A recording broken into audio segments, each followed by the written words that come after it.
रवि पारेख जी, अपने team leader, भाभी जी और सभी स्टॉलवर्ड्स डायमंड क्लब के।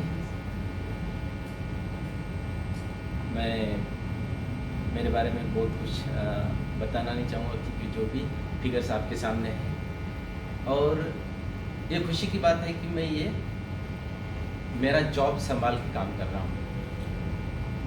जो भी काम आप देख रहे हैं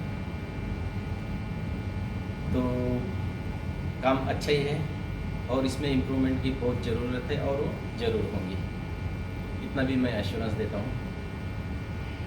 अभी कुछ एक्सपीरियंस मेरा मैं बताना चाहूँगा।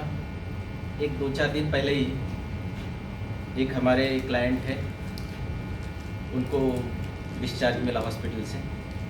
उनको मैं बता रहा था कि जब उनका रिन्यूअल आया था जनवरी में, तो मैं इंश्योरेंस बढ़ाने की उनको रिक्वेस्ट किया था कि आपका इंश्योरेंस कम है और उसको बढ़ाओ।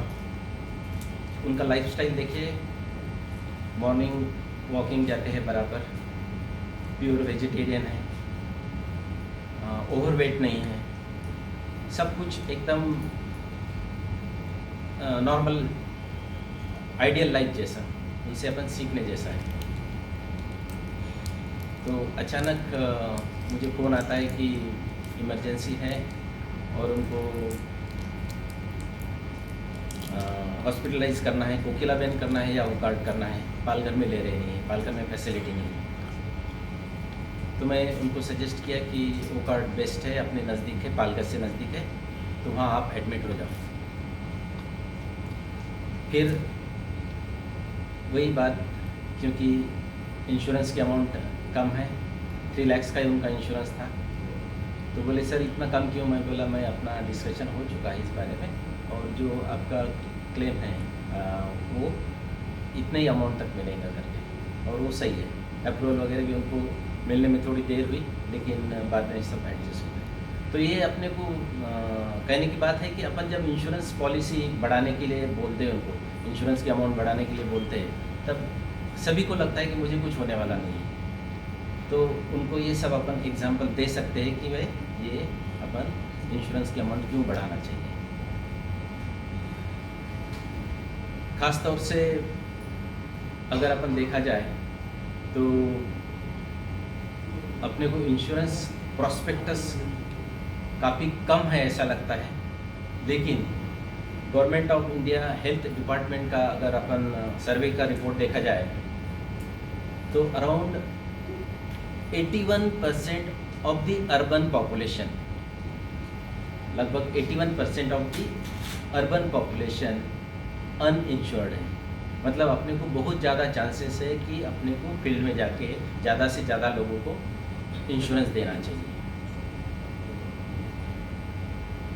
लगभग 22% ऑफ द अर्बन पॉपुलेशन, उनको किसी न किसी प्रकार की कार्डियोवास्कुलर का तकलीफ है, कार्डियोवास्कुलर का उनको तकलीफ है, डिसीज़ का। और मैक्सिमम लोग लगभग 96% एलोपैथी की तरफ ही जाते हैं। ये सर्वे है गवर्नमेंट ऑफ इंडिया का, हेल्थ डिपार्टमेंट का। अभी आने वाले समय में भी हेल्थ इंश्योरेंस बहुत ज़रूरी है, क्योंकि सबसे ज़्यादा खतरा जो है वो कैंसर से है। वर्ल्ड हेल्थ ऑर्गेनाइजेशन के हिसाब से 1.3 billion population,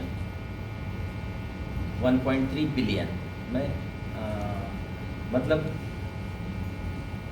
130 crore, that is 1 Indian out of 10 will develop cancer. ये वर्ल्ड हेल्थ ऑर्गेनाइजेशन का प्रेडिक्शन है, और उसमें भी ब्रेस्ट कैंसर जो है वो भी काफ़ी बढ़ रहा है, 1.4 to 2.8% की ग्रोथ से एनुअली बढ़ रहा है।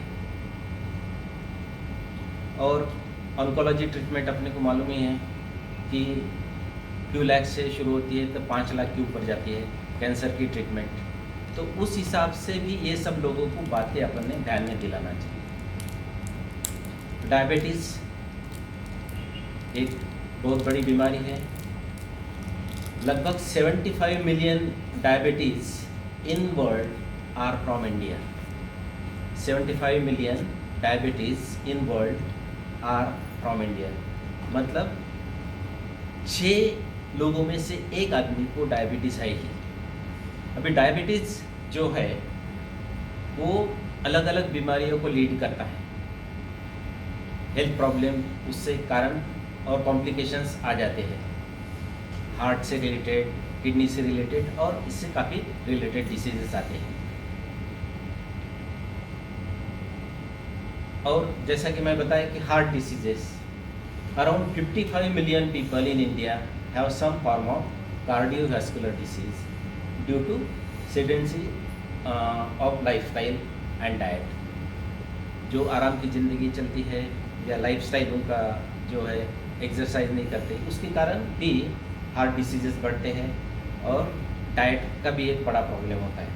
और इसमें भी अपन देखते हैं कि कम से कम 1.5 से 5 लाख के ऊपर ही इसका ट्रीटमेंट को लगते हैं। अभी जैसे कि मैं पहले केस में बताया आपको कि लाइफस्टाइल बहुत अच्छी है, डाइट अच्छा है, सब कुछ ठीक चल रहा है, तो उस बंदे को लगता है कि मुझे कुछ होने वाला नहीं है। लेकिन उनको ये अपन एग्जाम्पल तो देना ही चाहिए। साथ साथ अभी हमने देखे कि कुछ ऐसे डिसीजेस है कि वो ट्रांसपेरेंट होते हैं, 1% टू अदर पर्सन, जैसा कोविड का अपन ने फेस किए। इस प्रकार के बहुत सारे डिसीजेस है कि वो अननोइंगली नोइंगली आदमी को लग सकते हैं, ट्रांसमिसेबल डिसीजेस।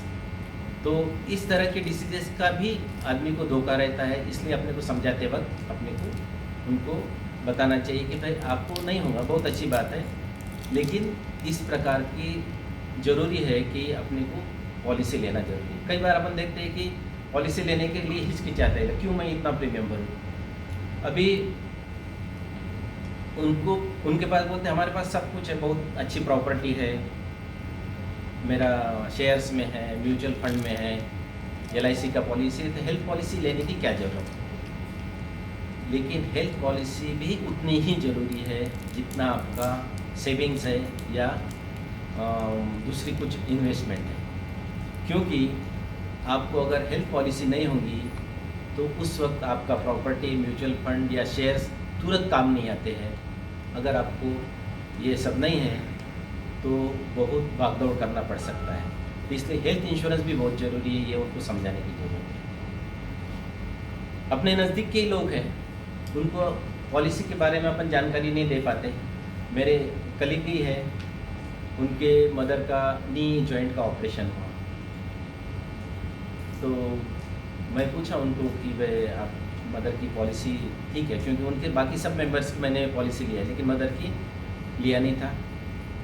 तो नहीं बोले सर उनका एज है ना अभी, तो एज अराउंड 71 है। मैं बोला उनकी पॉलिसी अपन ले सकते हैं, अभी भी ले सकते हैं, क्योंकि अप टू 75 अपन रेड कारपेट पॉलिसी दे सकते हैं। तो इस तरह के अपने को बहुत ज़रूरी है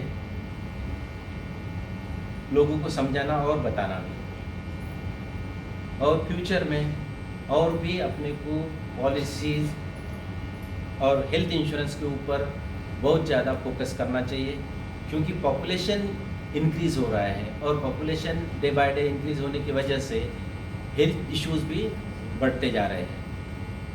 अभी आपको मैं लेटेस्ट एग्जांपल बताता हूँ। अपने महाराष्ट्र के होम मिनिस्टर जो थे अनिल देशमुख, उनको प्रॉब्लम हो गया है कि भाई मुझे शोल्डर का कुछ सर्जरी करना है और मुझे गवर्नमेंट हॉस्पिटल JJ हॉस्पिटल में एडमिट होना नहीं, मुझे प्राइवेट में जाना है। तो उनको ED ने बोला कि नहीं, आपको JJ हॉस्पिटल में ही करना पड़ेगा।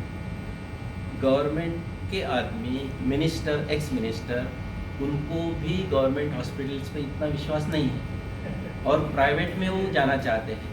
तो प्राइवेट का जो खर्चा है तो ज़्यादा ही है, तो उस हिसाब से भी ये सब अपन एग्जाम्पल बताना चाहिए लोगों को कि इंश्योरेंस क्यों ज़रूरी है और क्यों अपने को प्राइवेट में अगर नहीं जाना चाहता है तो बहुत अच्छी बात है, लेकिन प्राइवेट में अपने को फैसिलिटीज़ कैसे मिल सकती है, ज़्यादा अच्छा ट्रीटमेंट कैसा मिल सकता है। सभी अपन ने देखे है कि अच्छे अच्छे हॉस्पिटल में अपने को अगर पॉलिसी के हिसाब से अपन डीलक्स सुपर डीलक्स रूम देते हैं तो उनको उस हिसाब से भी ट्रीटमेंट मिलती है। तो बहुत ज़्यादा कुछ मैं नहीं बताऊंगा आपको, क्योंकि आप सभी अच्छे काम कर रहे हैं और अच्छा डायमंड में काम कर रहे हैं और इस साल भी और अच्छा काम करेंगे, ये एक्सपेक्टेशन के साथ मैं विदा लेता हूँ।